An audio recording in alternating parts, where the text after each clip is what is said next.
లూకా సువార్త 7వ అధ్యాయము 11వ వచనం నుండి 17వ వచనం వరకు. అటు పిమ్మట యేసు నాయీను గ్రామమునకు వెళ్ళుచుండగా శిష్యులు గొప్ప జనసమూహములు ఆయన వెంట వెళ్ళుచుండిరి.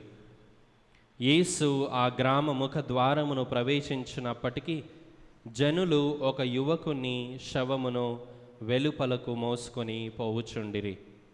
అతడు ఆ గ్రామమున గల ఒక వితంతువునకు ఏకైక కుమారుడు. ఆ గ్రామ ప్రజలు అనేకులు గుంపులు గుంపులుగా వెంట నుండిరి. ఆ తల్లిని చూచి యేసు కనికరించి ఆమెతో ఏడువవద్దమ్మా అని పలికి ముందుకు సాగి పాడెను తాకెను. వెంటనే దానిని మోయుచున్నవారు నిలిచిపోయిరి. అప్పుడు యేసు, యువకుడా లెమ్ము, నీతో చెప్పుచున్నాను అనెను. వెంటనే ఆ మరణించిన వాడు లేచి కూర్చుండి మాట్లాడసాగెను. యేసు వానిని తల్లికి అప్పగించెను. అందరూ భయభ్రాంతులై మన మధ్య ఒక గొప్ప ప్రవక్త వెలసెను, దేవుడు తన ప్రజలను దర్శింపవచ్చెను అని చెప్పుకొనుచు దేవుణ్ణి స్తుతించిరి. యేసును గురించిన ఈ వర్తమానము యూదయ ప్రాంతమందంతటా పరిసర ప్రాంతములందు అంతటా వ్యాపించెను. ఇది క్రీస్తు సువిశేషము.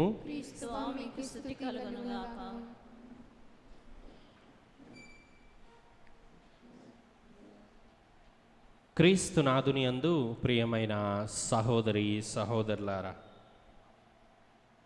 ఎవరైతే దీనాత్ములుగా ఉంటారో, పవిత్రత కలిగి ఉంటారో, దేవునికి ఇష్టమైన వారిగా ఉంటారో, అలాంటి వారికి దేవుడు మహా గొప్ప శక్తి కలిగిన వరాలని ఇస్తాడు. ప్రియులారా, కొరింథీ పత్రికలో పౌలు గారు స్వయంగా పలికిన మాట ఏమిటి అంటే, దేవుని వద్ద అనేక వరాలు ఉన్నాయి. వాటిలో ప్రవచన వరము, స్వస్థత వరము, ఆయన తనకి ఇష్టమైన వారికి ఇష్టమైన వరాలని ఇస్తాడు. ఇది దేవుని కోరిక, దేవుని ఇష్టము, దేవుని యొక్క తలంపు. ప్రియులారా, అటువంటి వరాలని పొందినటువంటి వారిలో మొదటి వరుసలో పునీత పాదువాపురి అంతోని వారు ఉంటారు.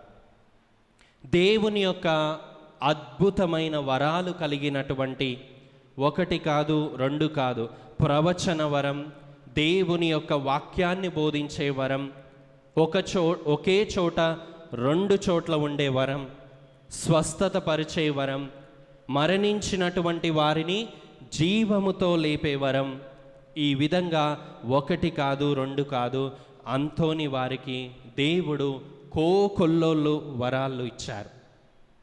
దీనంతటికీ కారణం అంతోని వారిలో ఉన్నటువంటి దీనత, అదేవిధంగా వారిలో ఉన్నటువంటి పవిత్రత. ప్రియమైన సహోదరి సహోదరుల, ఈనాడు మనం చదువుకున్న వాక్యంలో కూడా ప్రియులారా, దేవుడు ఒక మరణించినటువంటి యువకుణ్ణి జీవంతో లేపాడు. అదేవిధంగా పునీత అంతోని వారికి కూడా దేవుడు మరణించినటువంటి వారిని జీవంతో లేపే వరాన్ని ఇచ్చాడు. పునీత అంతోని వారు కొన్నిసార్లు వాక్య పరిచర్య చేసి వెంటనే ప్రజల నుండి తప్పించుకొని వెళ్ళిపోయేవాడట. లేకపోతే ప్రజలు వచ్చి ఆయనను పొగుడుతూ ఉండేవారట. అది ఆయనకి ఇష్టం ఉండేది కాదట. ఆయన ఎప్పుడు అనేవాడట, నన్ను కాదు మీరు పొగడాల్సింది, దేవుణ్ణి మీరు పొగడండి అని అనేవారట. కానీ ఆయన ఎంత చెప్పినా కానీ ప్రజలు వినేవారు కాదట. ప్రియులారా, అయితే ఒకానొక రోజున ఇదే విధంగా వాక్యాన్ని బోధించి ఆయన తొందరగా తన యొక్క మఠంలోకి వెళ్తూ ఉన్నాడట. త్వరగా వెళ్తూ ఉన్నాడట. ఈ విధంగా వెళ్తున్న సమయంలో ఒక వ్యక్తి కన్నీటి పర్యంతమై పునీత అంతోని వారి ముందు మోకరించి తన చేతుల్లో బక్క చిక్కిపోయినటువంటి తన కుమార్తెని ఇలా ఉంచుకొని పునీత అంతోని వారి దగ్గర ప్రాధేయపడ్డాడట. అంతోని వారా, నా బిడ్డను కాపాడయ్యా, నా బిడ్డ కొరకై ప్రార్థన చేయయ్యా అని కన్నీటితో వేడుకోగానే పునీత అంతోని వారు కరిగిపోయారట. ప్రియ సహోదరి సహోదరులారా, పునీత అంతోని వారు అప్పుడు ఏమైంది అన్నాడట ఆ వ్యక్తిని. అప్పుడు ఆ వ్యక్తి చెప్పాడట, అయ్యా, నా బిడ్డకు అసలే పక్షవాత రోగము, లేవలేదు, 2 కాళ్ళు కూడా చచ్చుబడిపోయాయి, దానికి తోడు ఫిట్స్, ఎప్పుడు ఏమవుతుందో చెప్పలేమయ్యా, ఈ 2 వ్యాధులతో నరకాన్ని అనుభవిస్తుంది నా కుమార్తె, నా కన్న బిడ్డ కదా, నేను చూడలేకపోతున్నానయ్యా, కనికరించి నా బిడ్డ కోసం ప్రార్థన చేయయ్యా అని ప్రాధేయపడ్డాడట. అప్పటికే జనం మీద పడుతుంటే పునీత అంతోని వారు ఆ బిడ్డ మీద చెయ్యి ఉంచి చిన్న ప్రార్థన చేసి తగ్గిపోతుంది పో అన్నాడట. ఇక తండ్రి కుమార్తెను తీసుకొని ఇంటికి వెళ్ళాడు. మోసుకుంటూనే వెళ్ళాడు, తగ్గలేదు అనుకున్నాడు. ఇంటికి వెళ్ళి ఇంటి దగ్గర పడుకోబెట్టేసరికి కొంచెం సేపు ఆగిన తర్వాత ఆ తండ్రికి ఆశ్చర్యం కలిగింది. ఏనాడు కూడా లేచి నడవనటువంటి ఆ కుమార్తె నిదానంగా ప్రక్కన ఒక బల్ల ఉంటే ఆ బల్లను పట్టుకొని లేచి నిదానంగా కుంటుకుంటూ నడవడం ప్రారంభించిందట. మళ్ళీ కొంచెం సేపు ఆగిన తర్వాత అక్కడ ఉన్నటువంటి ఒక దొడ్డు కర్రను పట్టుకొని కొంచెం దూరం నడిచిందట. ఇక ఆ తర్వాత అసలు ఏ కర్ర సహాయం లేకుండా ఆ బిడ్డ పూర్తిగా స్వస్థతను పొంది నడవటం ప్రారంభించిందట. ప్రియ సహోదరి సహోదరులారా, ఇక తండ్రి ఆనంద పరవశంతో ఆ వార్తని ఊరు వాడ అంతా ప్రచారం చేశాడట. ప్రియమైన సహోదరి సహోదరులారా, అప్పుడు పునీత అంతోని వారిని అడిగారట, ఎందుకు మీరు వెంటనే ఆ అమ్మాయికి స్వస్థత కలిగేటట్లు చేయలేదు, ఎందుకు చేయలేదు అని అడిగారట. అప్పుడు ఆయన ఏమన్నాడో తెలుసా? వెంటనే ఆ అమ్మాయి స్వస్థత పొందింది అనుకో, ప్రజలందరూ కూడా నన్ను మెచ్చుకుంటారు, నన్ను కాదు మెచ్చుకోవాల్సింది, దేవుణ్ణి మెచ్చుకోవాలి అని చెప్పాడట. కాబట్టి నేను వెళ్ళిపోయిన తర్వాత ఆ అమ్మాయికి స్వస్థత రావాలి అని వేడుకున్నాను అని చెప్పాడట. ఎంత దీనతో చూడండి ప్రియులారా పునీత అంతోని వారిలో. ప్రియమైన సహోదరి సహోదరులారా, అందుకేనేమో దేవుడు అన్నాడు మత్తయి సువార్త 5వ అధ్యాయం 2వ వచనంలో, దీనాత్ములు ధన్యులు, దేవరాజ్యము వారిది.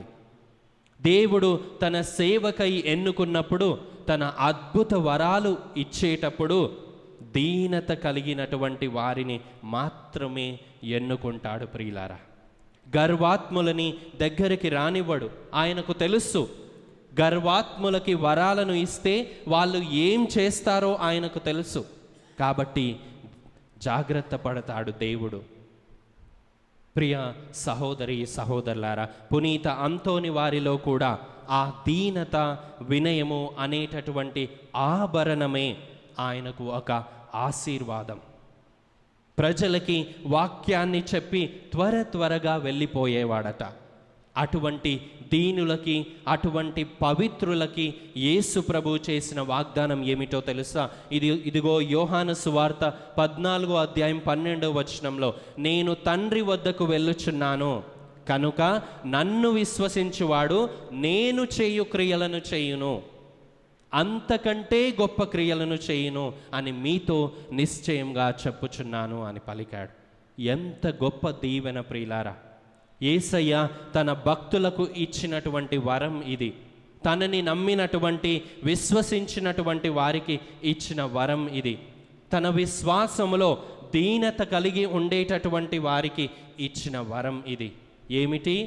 నా వలె అద్భుతాలు చేస్తారు, నాకంటే గొప్ప అద్భుతాలు చేస్తారు అని. ప్రియమైన సహోదరి సహోదరులారా, ఒకవేళ నీ జీవితంలో, నీ బ్రతుకులో నా అనారోగ్యం ఇంతే, నా జీవితం ఇంతే, ఎంతోమంది డాక్టర్లను కలిశాను, ఎంతో డబ్బు వెచ్చించాను, ఎన్నో ప్రయత్నాలు చేశాను, కానీ నా జీవితం ఇంకా దుర్భరంగా తయారవుతుంది అని అనుకుంటున్నావా?